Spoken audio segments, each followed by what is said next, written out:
Hello friends. तो आज हम लोग इस क्लास में जो है जीके जीएस का फ्रेंड्स वैसा क्वेश्चन जो पहले पूछा गया, ठीक है जी, आपके डीएड के एग्जाम में फ्रेंड्स और बिहार के अलग अलग एग्जाम में जो क्वेश्चन पूछा गया फ्रेंड्स वो आपको पढ़ाने वाले, ये सब के सब क्वेश्चन पीवाईक्यू होने वाला, ठीक है। अच्छे से पढ़ लीजिएगा, एग्जाम में बार बार क्वेश्चन रिपीट करता है।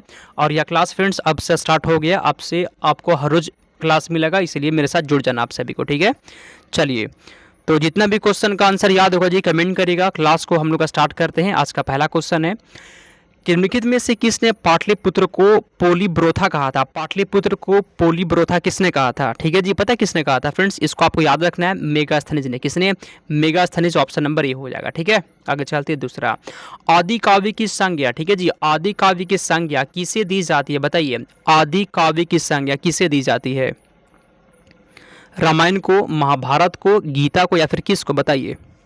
तो फ्रेंड्स आंसर आपका यहाँ पे हो जाएगा रामायण को। 2 नंबर क्वेश्चन के यहाँ पे ये हो जाएगा, ठीक है। आगे चलते हैं 3 नंबर क्वेश्चन, सत्यमेव जयते शब्द, ठीक है जी, सत्यमेव जयते शब्द किस उपनिषद से लिया गया है? 3 का कमेंट करिए। तो सत्यमेव जयते शब्द जो है ना किस उपनिषद से लिया गया है?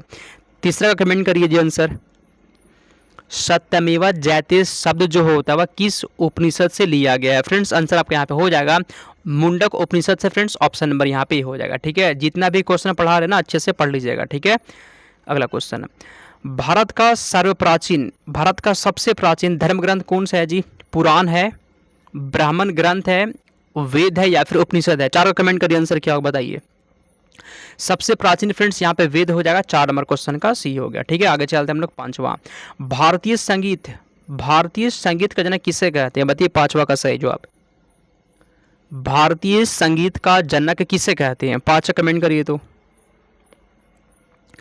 फ्रेंड्स यहाँ पे 5 नंबर क्वेश्चन का बी है जी, सामवेद को कहते हैं। 5 नंबर क्वेश्चन का बी हो जाएगा, ठीक है। भारतीय संगीत का जनक किसे कहते हैं? सामवेद को, ठीक है। आगे चलते हैं 6, भारतीय पुरातत्व का जनक किसे कहते हैं? एग्जाम में पूछता है बार बार, ठीक है, कि भारतीय जो है ना पुरातत्व का जनक किसे कहते हैं?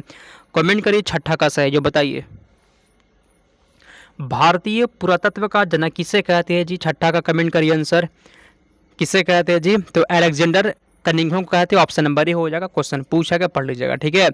फ्रेंड्स आप पता है जी, जब से आपका एंट्रेंस स्टार्ट हुआ ना 2022, 23, 24, 25, 4 साल, ठीक है जी फ्रेंड्स, 4 साल से आपको हम तैयारी करवा, जब से स्टार्ट ही हुआ था। एक्सपीरियंस है मेरे पास, क्वेश्चन कहाँ से आता है, कैसे आता है ना, ठीक है जी। तो हम जो वही क्वेश्चन पढ़ाएंगे आपको जो आपके एग्जाम के लिए सही हो, ठीक है। इसलिए फ्रेंड्स जुड़िए मेरे साथ और पूरा क्वेश्चन को पढ़ना है, ठीक है। चलिए, और नोट्स से बड़ा क्वेश्चन पढ़ लीजिए बस। पूरा पाषाणकालीन मानव का मुख्य व्यवसाय क्या था? बताइए जी, मुख्य व्यवसाय क्या था? कमेंट करिए। तो इधर पता है बहुत बच्चे कमेंट कर रहे थे सर इतना पढ़ के सिर्फ आपका नोट्स इतना क्वेश्चन है, आपका क्लास देख लेते। पता है जी, किसी किसी का जीके में फ्रेंड्स को बहुत अच्छा नंबर लाया जीके में, जीके जीएस में, ठीक है। इसलिए कहते हैं पढ़िए, सेम टू सेम क्वेश्चन है, मैच करेगा, ठीक है जी। आपको हम वही क्वेश्चन पढ़ाते हैं जो एग्जाम में आने की संभावना जो भी क्वेश्चन होता है, ठीक है। तो फ्रेंड्स यहाँ पे 7 नंबर क्वेश्चन का डी है फ्रेंड्स, यहाँ पे हो जाएगा आपका क्या था? शिकार करना था। ऑप्शन नंबर डी हो गया, ठीक है। आगे चलते हैं हम लोग 8वां। चलिए, भारतीय उपमहाद्वीप में कृषि की प्राचीनतम साक्ष्य कहाँ से प्राप्त हुए? कमेंट करिए। भारतीय उपमहाद्वीप में कृषि का, किसका? कृषि का प्राचीनतम साक्ष्य कहाँ से मिला है? आंसर कमेंट करिए। तो मेहरगढ़ से, ठीक है फ्रेंड्स, मेहरगढ़ यहाँ पे हो जाएगा, ठीक है जी। पता है कृषि का जो प्राचीनतम साक्ष्य मिला आपका मेहरगढ़ से, सी हो जाएगा आंसर। चलिए, प्रथम मानव होमिनिन जीवाश्म भारत की किस नदी घाटी से प्राप्त हुआ था? गंगा घाटी, यमुना घाटी, नर्मदा घाटी, या फिर ताप्ती घाटी? तो यहाँ फ्रेंड्स 9 नंबर क्वेश्चन का आपका सी हो जाएगा, ठीक है जी। नर्मदा यहाँ पे घाटी हो जाएगा फ्रेंड्स। ऑप्शन नंबर आप सभी का सी हो जाएगा, ठीक है। आगे चलते हैं हम लोग, सिंधु सभ्यता किस युग से संबंधित है? कमेंट करिए, सिंधु सभ्यता का संबंध किस युग से है? 10 का कमेंट करिए आप लोग, ठीक है। सिंधु सभ्यता किस युग से संबंधित है? फ्रेंड्स यहाँ पे 10 नंबर क्वेश्चन का बी हो जाएगा, आधे ऐतिहासिक युग से, जिसका भी बी आ गया बिल्कुल सही जवाब है, ठीक है। आगे चलते 11, मोहनजोदड़ो में जो है ना, मोहनजोदड़ो में सबसे बड़ी इमारत कौन सी थी? बताइए 11 का आंसर। मोहनजोदड़ो में सबसे बड़ी इमारत कौन सी थी? कमेंट करिए 11 का आंसर क्या होगा जी बताइए, ठीक है फ्रेंड्स। कमेंट करिए। तो सबसे बड़ी इमारत फ्रेंड्स यहाँ पे क्या हो जाएगा पता है क्यों क्या था जी? अन्नागार था, ठीक है। ये सबसे बड़ी इमारत था। ऑप्शन नंबर आप सभी का बी हो जाएगा, ठीक है। चलिए आगे चलते हैं 12, वस्त्रों के लिए कपास की खेती का आरंभ सबसे पहले किया गया था, ठीक है जी। कपड़ा के लिए जो है ना, कपास की खेती सबसे पहले कहाँ शुरू हुआ था? मिस्र में, मेसोपोटामिया में, मध्य अमेरिका में या फिर भारत में? तो फ्रेंड्स यहाँ पे वस्त्र के लिए जो है कपास की खेती सबसे पहले भारत में स्टार्ट हुआ था। ऑप्शन नंबर डी हो गया आपका। भारत का सबसे बड़ा हड़प्पन पूरा स्थल कौन सा है? भारत का सबसे बड़ा हड़प्पन स्थल इसमें कौन सा होगा? राखीगढ़ी, बनावली, कालीबंगा, लोथल? कमेंट करिए 13 का आंसर बताइए। तो फ्रेंड्स यहाँ पे 13 नंबर क्वेश्चन क्या है जी? राखीगढ़ी हो जाएगा। ऑप्शन नंबर यहाँ पे ही हो जाएगा। आगे चलते 14, ठीक है। लेखन कला की उचित प्रणाली विकसित करने वाली सबसे प्राचीन सभ्यता कौन सी थी? कमेंट करिए 14 नंबर क्वेश्चन का आंसर बताइए।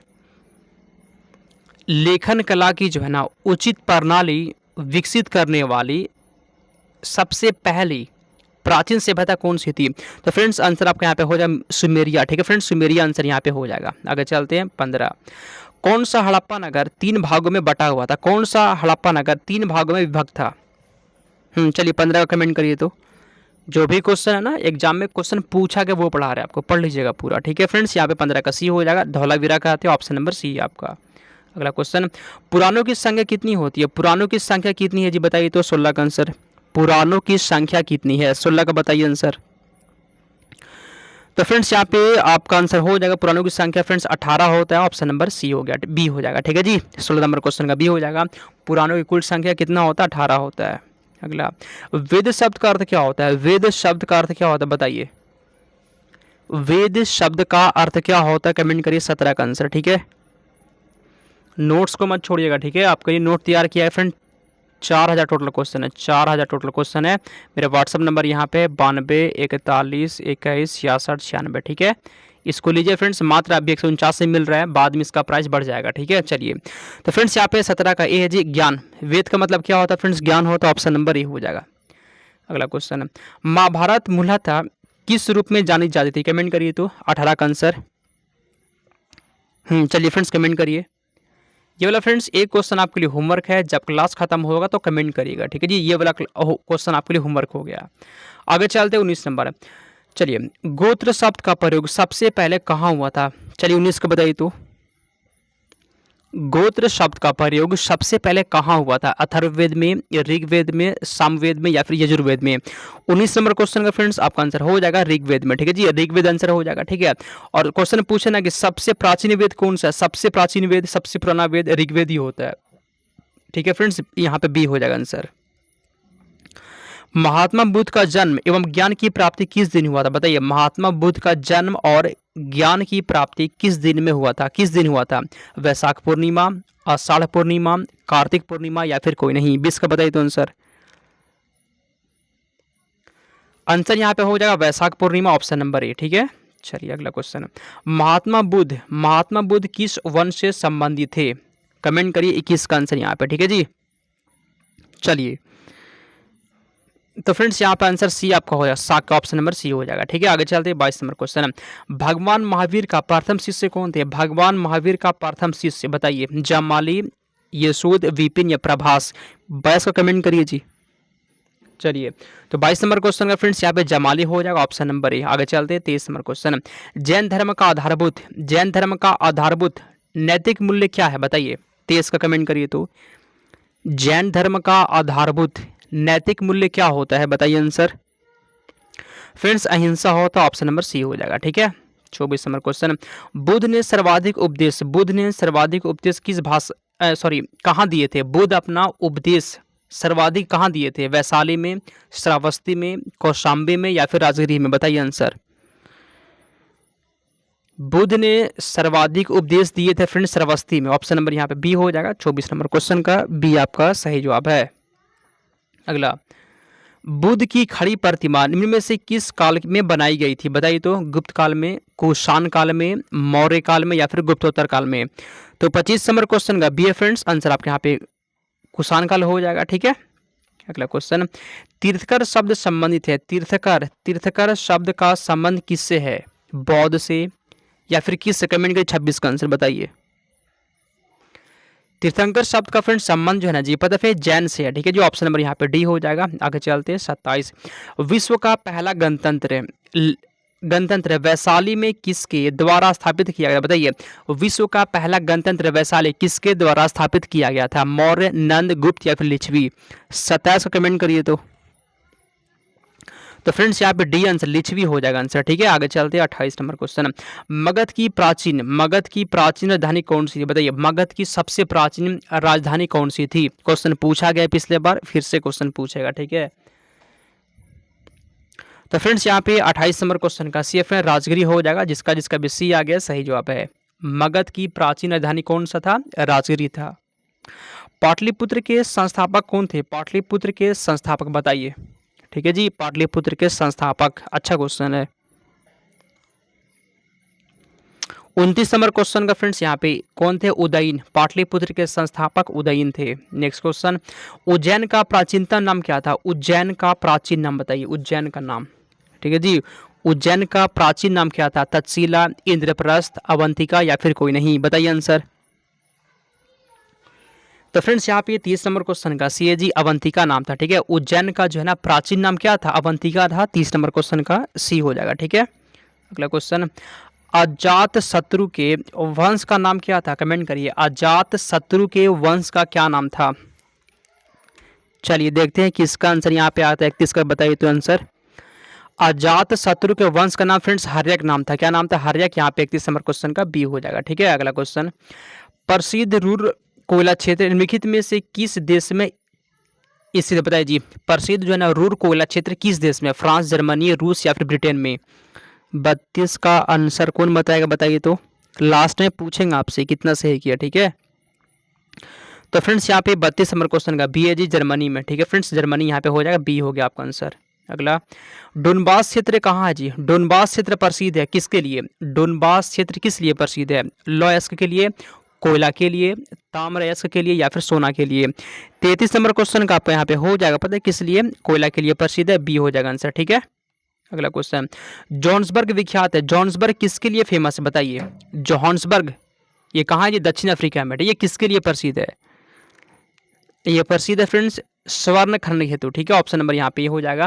क्वेश्चन को पता है जी, फिर से एक बार और देख लीजिएगा, ठीक है। आपको एक बार और देख लेना है।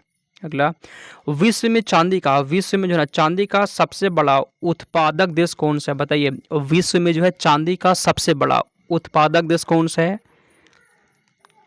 मैक्सिको। ऑप्शन नंबर सी हो जाएगा, ठीक है फ्रेंड्स, सी हो जाएगा, ठीक है। आपके लिए इस क्लास में 35 क्वेश्चन था, ठीक है। 35 में से आप लोग कितना सही किए बताइए। 35 में से आप लोग कितना क्वेश्चन को सही किए कमेंट करिए। और फ्रेंड जिसको भी नोट्स अगर चाहिए होगा, पता है जी, आपको फालतू मत पढ़िए, हम जो पढ़ा रहे क्लास कर लीजिए और वो नोट्स पढ़ लीजिए। नोट्स में टोटल फ्रेंड 4000 क्वेश्चन है, हिंदी है, इंग्लिश है, साइंस है और जीके जीएस है। पढ़ लीजिए उसको फ्रेंड्स, आपका नंबर बहुत अच्छा आएगा, ठीक है। मेरा व्हाट्सअप नंबर यहाँ पे है 92 41 21 66 96 66 96 है, ठीक है। 66 96 यहाँ पे, इसको 96 9 कर लीजिएगा, ठीक है। तो चलिए फ्रेंड्स क्लास को समाप्त करते हैं, मिलते हैं अगले क्लास में, इसको समाप्त करते हैं हम लोग।